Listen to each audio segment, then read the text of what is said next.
Yeah, Thursday night. Got a right to be hostile. My people being persecuted. I got a saying: if you ain't angry, if you ain't a black man and angry in America, whether it's on the surface or on the inside, we need to talk. Because there's so much to be angry about, and people say, well, that angry is not going to get you anywhere.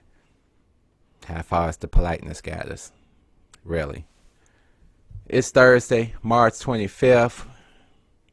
We doing this thing tonight. It's called the Angry Black Man Show, and I'm doing the show because I don't know, I'm talking to people, and they're like, "Well, sometimes it's just too much angry black man." No, it's not too much. If we haven't made any real progress, people are dying, and it's a double-edged sword, and most of it is on our side, especially with these killing in the street and all the nonsense, especially that goes on here in Chicago. It's a damn shame. That's what it is. And until it's unfortunate that in order for us to clean ourselves up, we may have to get rid of a lot of loved ones in order to create the path and try to find an alternative path for them until they can be a part of what we want to do here. Speaking of what we want to do, is businesses first as always. My business is RPC Computing, located in Lansing, Illinois, 773-416-2955 for all your computing needs. That's whether you need some screens replaced, Windows upgrades, virus, spyware removal. We do that. Get at us. Something sweet from the heart, Miss Terry. She does cakes, cookies, and catering. I've tried a few of her things. Very good. Reach out to her. Michelle Rochelle Millsap, Remax agent. For all your real estate needs, she does mostly residential, but I'm sure if she's working at Remax, she does have some connections to commercial real estate. 773-716-5541. Kevin Character King, spoken word artist. He's got a CD available called I Am Character on iTunes and CD Baby. Also, he has a book called Character's Book of Poetry. Kevin also has a son that goes by the name of Sharif. And Sharif has dropped a new album, and his album is also available on iTunes and Amazon, where I got it from. Sharif also happens to be my nephew. Let me share a little bit of his album. The whole album was only $8.99 download. You can't beat that. It got something for everybody. A little slowness, a little love, a little freakiness, a little house. I'll go ahead and play a little bit for you right here. I know you want to see me go home alone. I'm done waiting. I know you want to see me go home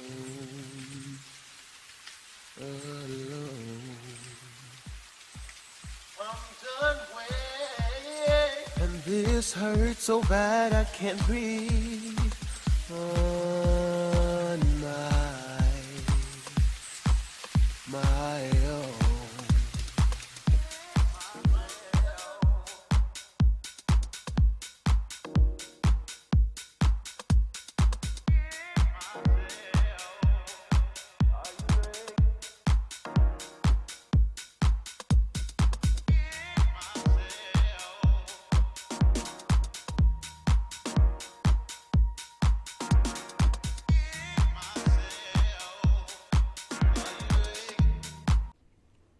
Okay, all we can give you is a sample.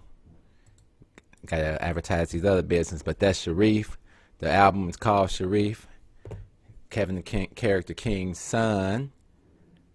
And guess what? The mother's also an entrepreneur too. Happens to be my sister, Barbara Robinson King. She owns King's Cubby Daycare, located 8825 South Colfax in Chicago, accepting children 6 weeks to 12 years old, Monday through Friday, 6 a.m. to 6 p.m. 773-437-5108. You can give her a call, or you can reach her through the web at www.kingscubbydaycare.com. I think that's it for the businesses.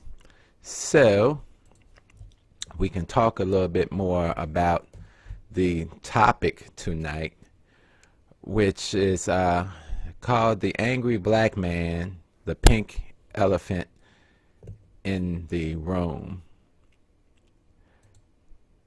This was inspired by, and I'll use myself as an example, as I always do, when people say, "Why are you mad? Why don't you just move along?" That's like you're a slave on a plantation. Why don't you go over to this plantation? Why don't you come over to this master?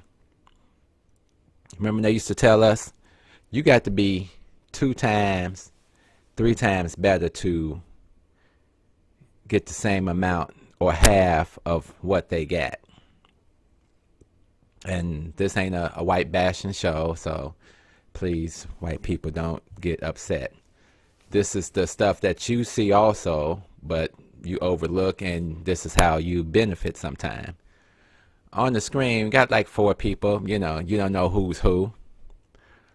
But there's one who has all the outstanding credentials: project leads, certifications, recommendations. Got the works. Then there's one, last person hired, low man on the totem pole, no project leads. At least he's in school. There's another one, was demoted.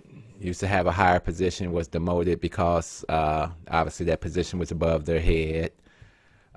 They also have no project leads, and we're saying this is all within the same time frame. Got a few certifications, very sickly, always out. Got the third one, no project leads, multiple write-ups, disciplinary problems, complaints to appearance, he's got the certifications, sent for a few special trainings. So a golden opportunity comes up in your company. Who gets this out of these 4? And in whatever order, 1 through 4, who gets it?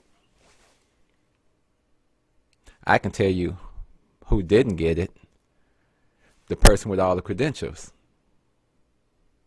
The person with all the project leads doesn't get it. And you say, why? You can't ask Master why. I think they deserve it. At least that's what I was told.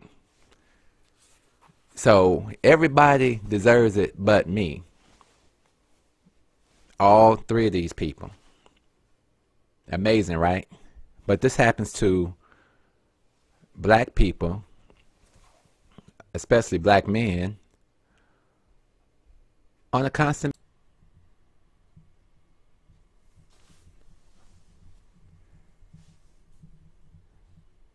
Malcolm said, if you stick a knife in my back 9 inches and pull it out 6 inches, that's not progress. If you pull it all the way out, that's still not progress. The progress comes from the healing, healing of the wound. And what the problem is, they haven't begun to pull a knife out, and they haven't even admitted that there's a knife there. So this would make anybody angry. The fact that you had unadmitted gall to act like there's not a problem, that we're creating a problem where a problem doesn't exist. So then you find yourself with this look on your face like, what the? Are you serious? And then you got everybody getting tired of that situation and starting to stand up. But then that's called revolution. And then it's that defiance, that look that Denzel had on his face in Glory. Even the president's. He's got to hold himself. He's got to be tight-lipped. And at the same time, defend the American flag.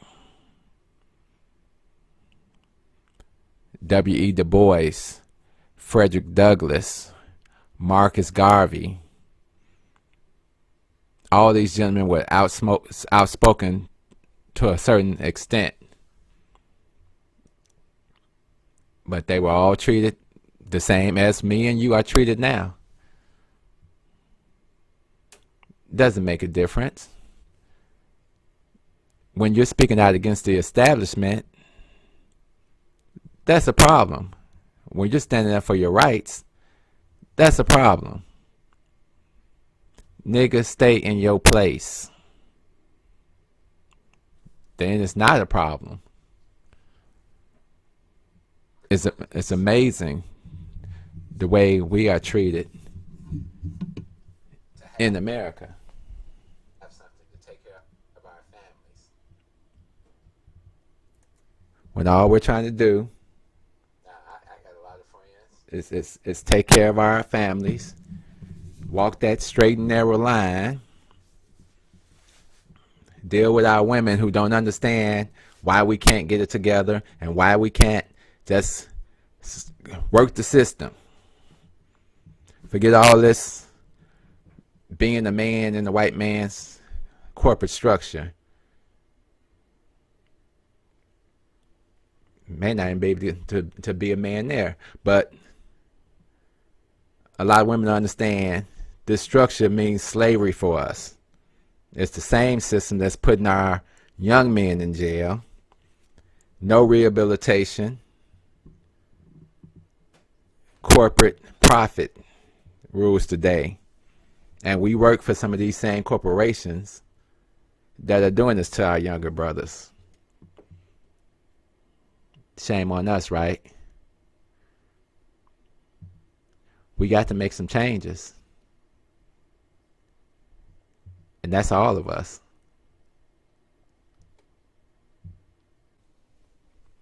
To have something to take care of our families.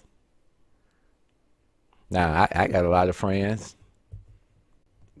They work in corporate America, whatever, and they're happy. Or they're as happy as Master gonna let them be. But I also know if they had an opportunity to leave Master and start their own business and make some money, they jump off that boat quick in a hurry. There's a brother called Boyce Watkins, and I talk about Boyce Watkins all the time. Him and Dr. Claude Anderson and other people. Claude Anderson wrote the book Powernomics, and Dr. Boyce Watkins, he used to be a professor at Syracuse, tried to teach at some black universities, but because of his wanting to help his people, wanted to give back to his people, his political actions, he was not able to remain there because that's not what the system is built for. It's not built for us to do something to help and grow our people. So Dr. Boyce Watkins does the Black Wealth Boot Camp, Escape the Corporate Plantation. He talks a lot about, if you can see him on YouTube, subscribe to his channel. He talks a lot about when he left corporate America and had to start on his own, and how he was afraid at first because it was very uncertain. And I'm sure that's a lot of us have that same feeling of, what are we going to do once we leave? So he's put together a program, the Black Wealth Boot Camp. I've kind of been looking into it. I haven't signed up for it yet, but it's very interesting. He's trying to teach you how to open businesses and things like that. And a lot of other people have smaller businesses, but he's speaking along the lines of creating a Black Wall Street, whereas you will be able to create something in a community, as they did back in Tulsa, Oklahoma, back in the days before the black community was destroyed there by the white people. They didn't destroy the money. They took everything out of the houses and took all the money and took over the banks and took everything. And then they act like nothing happened. So he's talking about rebuilding Black Wall Street. He's actually going to be in Chicago. I believe that's Saturday, March 26th at 6 p.m. at the Harold Washington Culture Center right there on 47 and King Drive. He's done a documentary called Resurrecting the Black Wall Street, The Blueprint. And I'm definitely going to try to get down here and see this. It's an opportunity. Maybe I'll even get to meet Dr. Boyce Watkins. Who knows? I'm on this path. Subscribe to his page, and he's talking about this. He's been on all the radio stations, and he's talking and he's promoting it, and he's getting it out there. Claude Anderson was in town a few months ago himself at the Harold Washington Cultural Center. So there is a movement out there. When people say, well, what are people doing? People are doing things. Everybody's just doing it in their own way. You know, we try to stop from being angry. There was a book I read some time ago. This is one of the first books that I added to my collection. Black Men, Obsolete, Single, and Dangerous. The African American Family in Transition. And the book deals with a lot of the stuff that we go through and the stuff we have to internalize, and how we're trying to become men in a society that doesn't respect you or treat you as a man. I had a video also that I wanted to share. It's my favorite comedian, Paul Mooney, and he's kind of addressing some things and the stuff that irritates him. Listen to it and you'll check it out, and some of the things he says will probably strike a chord with you also.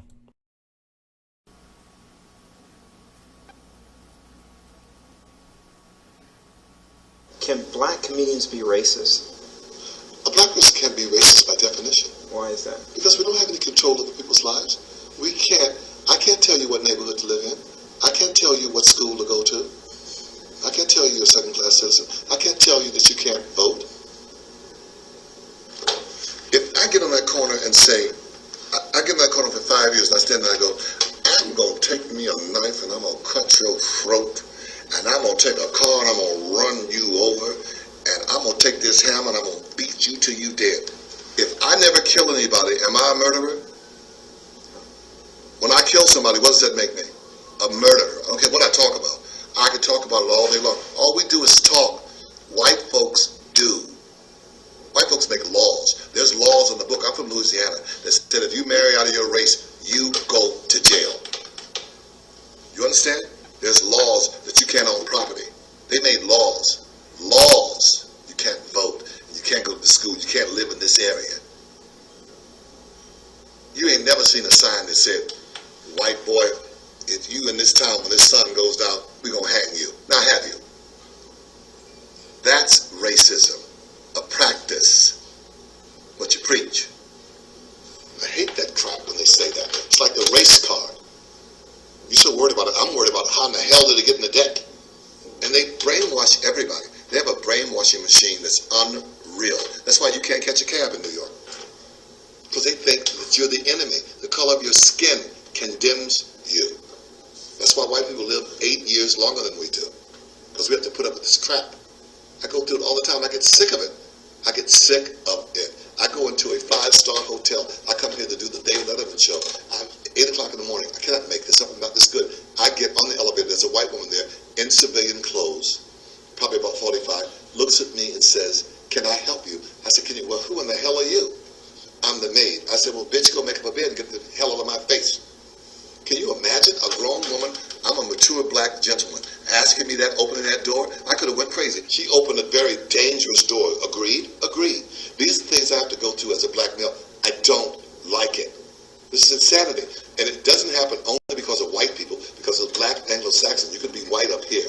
I'm in first class. I'm at the JFK, and the black woman's asking me, "Do you know what line you're in?" Because I'm in first class. I said, "Do I look like Stevie Wonder?" "Yeah, I know where I am. I'm in first class, and you cannot help me. Go get your white manager. I don't want to talk to you, you dummy." And they give me that whole German Hitler crap. "I'm just doing my job." Well, do it somewhere else. Don't do it in front of my face. I get tired of it. It's crazy. Who doesn't get tired of it? On a daily basis. And if you black, you know exactly what I'm talking about. And I don't care how much money you got, what your status is, you still gonna get it. Remember that college professor who was trying to get in his house and wound up being arrested at his house? And the police officer was like, "Well, somebody made a call. He refused to step off the porch. He was uncompliant with my questioning." And his question was, "Dude, this is my house. What are you talking about? This is an affluent community here. I don't have on my suit." And what did Obama do to quench this? Let's sit down and have some beers and talk. That's what you get tired of in America, the worthless talk, the condescending nature, the surprised look, like, "Oh, I had no idea, I didn't realize it." That's bullshit. They realize it, and they stand behind it, and they stand together, and they profit together. What do you say, Paul Mooney? All we do is talk. We ain't in control of nothing. What else can we do? We don't control the businesses in our neighborhood.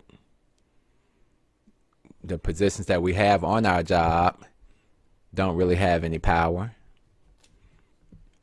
Often, if you make a decision, someone else will just walk in and change that decision for you. And you bet not say nothing. You think we can hire our friends like they hire their friends? Be real. And if you don't go along with all this, you the problem. You the one with the attitude.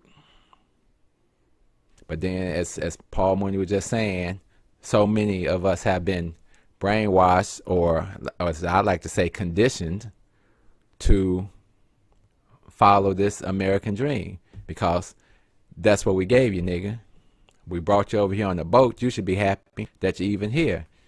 You could be suffering like the people back home in Africa. But they ain't gonna tell you about the Berlin Act of 1865, while slavery and things is ending here.